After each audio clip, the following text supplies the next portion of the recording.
So thank you to Roger for that last session talking around AI and how you can use your backup data as big data to help you defend against cyber and other ransomware attacks. So next up, we have an R&D spotlight where we're going to look at what IBM and Predatar are doing together to help you boost your cyber resilience and respond to cyber attacks. You're going to hear from me, but more importantly, I'm joined today by Peter from IBM. Peter's one of the top talents in IBM storage and is going to give us some thoughts and some direction on what IBM have been doing over the last 12 months since we had the last session at Control21. So thanks, Peter. Thanks for having me. Before we start, though, on actual roadmaps, we are going to start by talking about cheese. Peter, any good cheese jokes you can share with our audience? I think the key thing to remember with cheese jokes is you have to approach them carefully. That is a very niche cheese joke, probably making our Welsh viewers laugh. So yeah, thank you for that. Might ask you for some more later in the presentation. No problem. The reason we're talking about cheese, though, is we've got an analogy to share with you. So when you think about a cyber attack or cyber defense within an organization, most people start with their perimeter security. We're looking at things like firewalls, other ways to stop attacks getting into your organization. Challenge is, these perimeter systems aren't foolproof. They have holes in them, which obviously cyber attacks can slip through. So what do? You obviously close as many of the holes as you can, but you put a secondary layer in, which is all around your network security. So a different layer, so should someone get through the firewall or your perimeter defenses, they get stopped at the next layer. Challenge is, that layer will also have holes and vulnerabilities, which with enough time, enough resource, hackers can get through.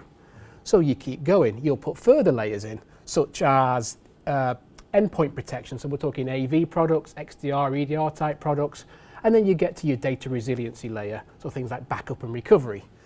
The idea is you put multiple layers in. Every single one of those will have holes in it. There are ways to get through all of those layers. You put enough layers in. The point here is those holes don't line up so an attack can get all the way through. They will get stopped at one of those layers. And I think it's really, really important that we think about cyber resiliency as a layered approach. What do you think, Peter? Yeah, absolutely. I mean, this is something that in the IBM storage team, we're very happy to partner with Predatar on, the concept of defensive depth. So there's a number of different approaches that you can and you should take to security, but foundationally, today we're going to talk about data resilience. That's right. And we're going to look at three key topics around data resilience when it comes to this defensive depth. So the question we always ask ourselves and ask of our customers is, if you suffer a ransomware attack, how confident are you that you can recover quickly, cleanly, and completely? And that's really what IBM and Predatar have been looking at, is giving people the solutions, the guidance and the technology to be able to answer that question really well. And what we're going to do today is show you what we've been doing over the last 12 months to help address that question. And it's split into these 3 points here. We're going to talk about the things we're doing to give you clarity, to help you have clarity over your estate. The things we're doing to give you control. So should you suffer an attack, how you can control that and actually start to respond and recover to that. And then finally, the things we've been doing to give you the confidence that should an attack happen, you can get your data back. So we're going to step through those things now. So we're going to start with clarity. So you think back in the day, when most things probably sat on the mainframe, having the clarity around that mainframe was relatively straightforward. All your data's in one place, one big mainframe, obviously much simpler to report and actually have clarity on what is happening within your mainframe. But as workloads evolved, people started to move, obviously some workloads off mainframe onto virtual machines and physical servers. You start to get multiple machines with multiple bits of data on them that need to be managed, coordinated. You need some kind of umbrella over the top to get that clarity. Things evolved further. People started to move workloads into the cloud. Challenges these days, you look at most organizations, as Roger said in his session, people have data in multiple clouds. Not just one cloud, you're probably in 4 or 5 different clouds when you start looking at the different services and systems that you're using. And more increasingly, we're now getting data at the edge. So people using edge devices where data is stored locally within those edge devices. So it's very, very complicated estate. That's before you factor in the different workloads that you've got, container workloads, virtual workloads, cloud workloads, physical workloads. It's a very, very complicated picture. So having the clarity over all of these moving parts to understand what's going on with your environment is really, really key, but it's actually quite difficult to do. So what we're going to do now is talk through some of the things that we've been doing together over the last 12 months to help you with that. And we're going to start with something called OpenSnap Store Manager. Or, as my American colleagues would call it, awesome. Awesome. And OpenSnap Store Manager is very much the idea that data protection should be converged in a single platform for simplicity, for scalability, and for security. And at IBM, a huge amount of development resource has gone into making sure that Spectrum Protect Plus sits on top of Spectrum Protect so our customers receive a unified experience. Thanks, Peter. And next up, another new innovation from IBM. Yeah, Spectrum Protect Plus for online services launched in January this year, and it's hugely popular with our customers because we're able to deliver, as a SaaS product, the ability to protect your cloud-based workloads for the moment in Microsoft 365 Online, but with a roadmap expanding into other online services, CRMs, and bespoke cloud-based applications in the future. And the reason our customers are liking this is with Spectrum Protect Plus, and now Spectrum Protect Plus for online, it's kind of one suite to manage pretty much all of your key workloads with one vendor, rather than having multiple point solutions and multiple vendors and different interfaces to manage. That's all brought together under the roof of the Spectrum Protect suite. So really important when you want that clarity. Next up, we have cyber analytics. So at Predator, what we've been doing over the last 12 months is working on our reporting around cyber for backup. So helping customers understand where their strengths are within their backup, but more importantly, where they have weaknesses and vulnerabilities within their backup environment. We're giving you the clarity through Predator to understand where your vulnerabilities are, and then giving you the tools to quickly and easily plug those without too much technical guidance or any kind of real expertise. We're doing a lot of automation and orchestration to make it really easy to get to those vulnerabilities and then close them. And finally, QRadar integration. So one of the things we've done with Predator is plug Predator in with QRadar with two-way integration. The point being here, there's a lot of things going on within your backup environment and within your production estates that need to talk to each other, that needs to be aware. We've partnered with QRadar so that we can take security events from QRadar into Predator to allow us to more automatically test the associated backups for those vulnerabilities or attacks to ensure the backup will recover. And we're also passing any recovery tests that have either failed or any areas where we found malware within the backup estate back into the SIEM platform so that the security team get full visibility of what's happening within backup. So again, giving the wider business more clarity on what's happening between primary, the security layer, and backup. Okay, so moving on, let's look at the next area, which is control. Now this kind of plays a little bit into clarity. We've talked about your environments are complex. You have stuff in the cloud, on-premise, at the edge, different types of workloads. You basically have data flowing all over the place within your environment. Things getting backed up, data changing, VMs being spun up, VMs being taken offline, same with containers, lots and lots of movement within your estate. And there are lots of things that are happening. We call them signals. You have data transfer rates, all kinds of different things happening within your estate. Some of that will be business as usual. Some of that could be indicators of ransomware or something that's a cyber criminal is doing within your environment. With so much data and so many signals happening in your organization, how do you separate the signal from the noise? How do you get down to actually, this 99% of the noise that's happening is fine, this 1% I need to focus on and look at.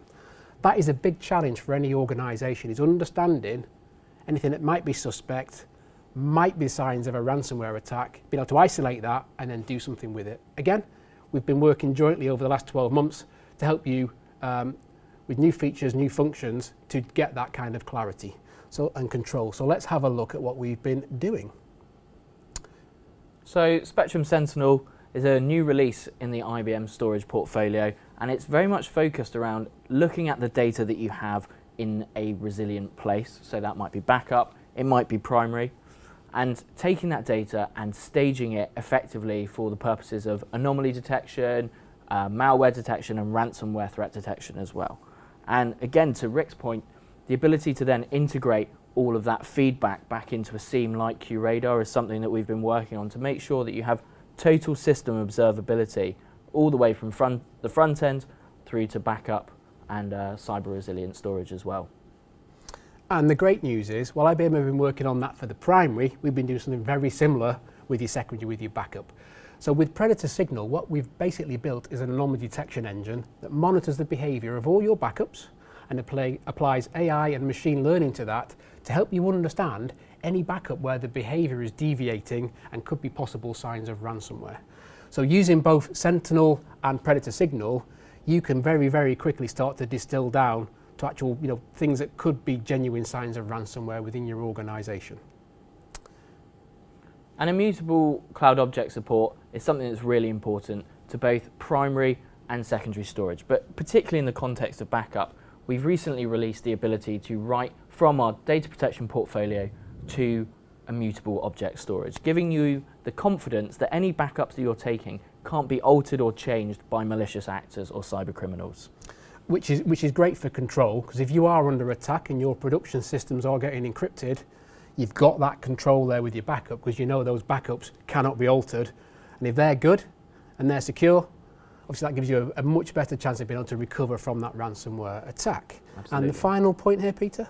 Yeah, so multi-factor authentication, and this is actually a two-pronged attack that we've taken in terms of product development. So firstly, we give you multi-factor authentication through the actual login to our data protection products, be that via the GUI or via the CLI. And we've also taken it one step further to have multi-user authentication for destructive actions. So that prevents a malicious actor coming in, spoofing credentials and trying to delete lots of backups, which is a common attack vector that we see a lot in the industry at the moment. So instead, it requires two administrators, for example, to approve the deletion of a backup or the change of a backup retention policy, giving you that extra certainty that nobody can come into your system and alter the fundamentals that make it secure. Thank you, Peter. Okay, and the final point we want to cover is just the final section is around confidence. So again, you've got multiple workloads within your environment, getting backed up sometimes hourly, daily, different varieties of when things get backed up, when snapshots get taken within the primary storage. Again, it's all tailored towards those individual workloads. Now, we're taking all these backups, we're taking all these snapshots. There's going to come a point where you're going to want to either recover from a snapshot or from a backup. And the question here is, how confident can you be that that snapshot or that backup will actually recover cleanly and will actually recover full stop? With so much going on, the only way you're ever going to get that confidence is by doing either a recovery of a backup or recovery of a snapshot. Now clearly, for most organisations, you can't do that manually. You can't sit there recovering things on a weekly or a daily or a monthly basis as a DR test. Just haven't got the manpower or the person power, the time or the money to do so. So that is a big challenge for organisations when it comes to recovery. There will be things that they want to recover that haven't been tested for 6, 12 months or maybe never at all. So again, we've been working together on a variety of different features and functions to help you have the confidence that should you need to recover, you've already tested it and you can be comfortable that things will recover when you need them to. And IBM Cyber Vault is a great example of that. So for the primary storage, we're taking the principles that Rick and I have already talked about, so clarity and control, and applying them in a continuous automated fashion to primary data, storing primary snapshots immutably and constantly and dynamically testing them to make sure that your snapshots are a reliable recovery point in the event of a catastrophic cyber event. Thanks, Peter. And the final point here is Predator's cyber recovery orchestration. So what we've launched over the last 12 months is the ability to take a backup and then automatically do a recovery test of that into a segregated, isolated sandbox environment, and then using best-of-breed third-party EDR tools, do a deep scan of that for malware. And we've plugged into QRadar to take feeds of security events from production, so we can automatically test the associated backup for that production attack. We've also linked into Predator Signal, so we can take those anomalies that we're finding, or those patterns that could be ransomware, and then we're automatically allowed to spin those up, recover those, and scan those. So again, by using the recovery orchestration, you can remove much of the time and effort that goes into doing manual DR tests and have this running 24/7, 365, and have that testing in the background for you continually. So to summarise, we've got a huge array of tools available between the IBM data protection portfolio and Predator to give you that real concept of defensive depth. So that's looking not just at immutability and cyber vaulting on primary storage, but taking the cutting edge technology that Predatar have developed for secondary and backup environments and applying it to give you that real sense of certainty that you have consistent recovery points that are valid for your organization's cyber defense. Thanks. Now, our roadmap and direction wouldn't be anything without input from you as our users, our partners, and our customers. So the QR code on the screen, I'll leave that open for a second or so. If you click on that, if you scan that QR code, that will take you to the Predatar Ideas portal, where you'll see the roadmap in more detail. You can also vote on shortlisted items, give us your feedback on where we take the roadmap going forwards, and also submit new ideas. I encourage everyone who's watching today's event to take a note of that QR code. Do give us your feedback, do give us your input, help us shape where we take Predatar going forwards. So to take things back to the cheese analogy, as we started with it, we can't say with certainty that one layer of that defense that we talked about is going to be the be-all and end-all for protecting you from a cyber attack. But we can say with the true concept of defensive depth and using data resilience brought between IBM and Predatar, that we can give you so much more certainty that your organization is properly protected. And that brings us to the end of the R&D Spotlight. So Peter, thank you so much for taking the time out to talk to all our users today. No, thanks for having me. And yeah, we're going to go to a short commercial break now, or aka a toilet break. So we'll be back in 10 minutes with our keynote of Control22. Thank you for listening.